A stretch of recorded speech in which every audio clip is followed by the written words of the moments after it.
গাজায় গেল ২৪ ঘন্টায় ইসরায়েলি আগ্রাসনে প্রাণ গেছে আরও ৮১ ফিলিস্তিনির, আহত অন্তত ৪ শতাধিক। এর মধ্যে শুধু উত্তর গাজাতেই প্রাণ হারান ২৩ জন। গাজা শহরের তুফাহতে জায়নবাদীদের হামলায় নিহত ৪ শিশুসহ ১১ জন। এছাড়া খান ইউনিস ও রাফাতে আইডিএফের আগ্রাসনে নিহত হয়েছেন আরও ১০ ফিলিস্তিনি। আগামী এক সপ্তাহের মধ্যেই গাজায় যুদ্ধবিরতি হতে পারে।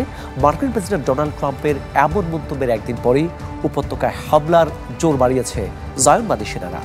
জাতিসংঘের ত্রাণ সংস্থা ইউএনআরডব্লিউর দাবি, গাজায় যুক্তরাষ্ট্র ও ইসরায়েল পরিচালিত হিউম্যানিটেরিয়ান ফাউন্ডেশন পরিণত হয়েছে হত্যাকাণ্ডের ময়দানে।